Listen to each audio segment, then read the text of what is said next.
Welcome back, ladies and gentlemen, and today we have a review the Ashes of Creation.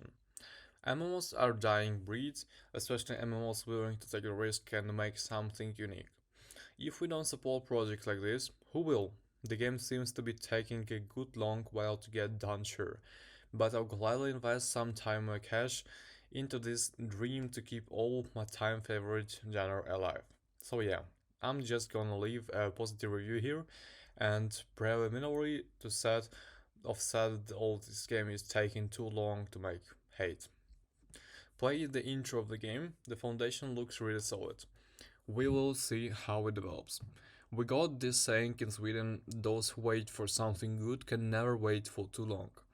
These devs have a great vision and motivation and they are clearly making progress, albeit too slowly for some. Nobody has done anything truly innovative in the MMO space since the release of GWA 2, that was 13 years ago.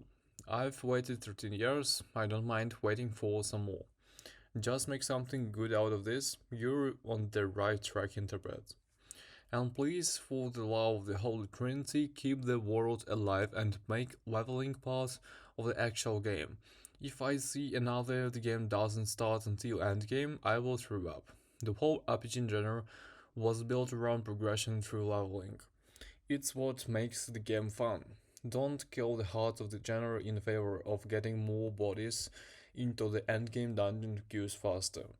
In short, don't encourage racing to endgame, don't make overworld mobs pushovers, let players die to trash, the world should be a real treat.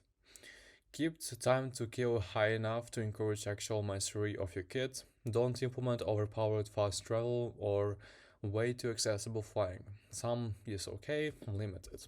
Unless you're willing to lose all progression and are okay living with bugs, do not buy.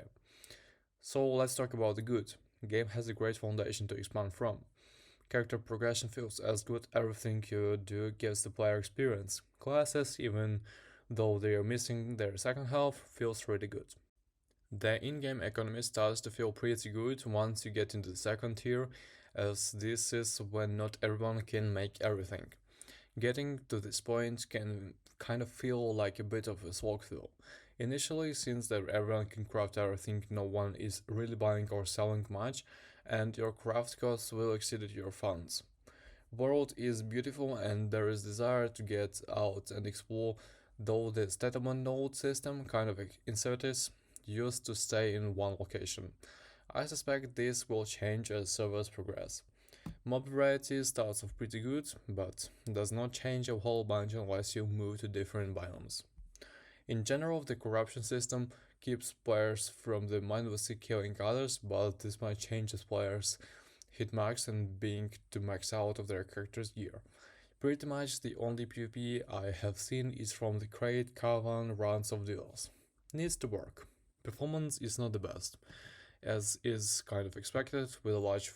I am someone who works from home, so I have ample time to harvest while meetings or waiting on the software to do its thing. If you have only a couple hours tonight to play, I think progression is going to feel very slow until you learn ways to maximize your XP hour or learn the good harvesting farming spots. So I think this will likely remain a pretty nice game, though it feels like it actually moving the MMO genre forward. So I'm hoping it will be able to maintain enough of a user base to sustain itself once it actually launches. This game seems to fulfill all of these points so far. I hope it stays that way. Also, putting this into the offset of the server overload, I hate that happens to literally every MMO ever launched in the history of mankind. I joined today and got in just fine. I got a few error messages, but just tried the second time and it worked. Link logged in, queued, and was in and playing within the 10 minutes of purchase. As always, those issues are temporary and are already resolved. If you hop on an MMO on launch day, it will suck. It always will. Learn from your mistakes and do better next time. Don't hop on the launch day. So thank you guys for watching this review, don't forget to subscribe, hit the like button, and also set up notifications to not miss my new reviews. See you!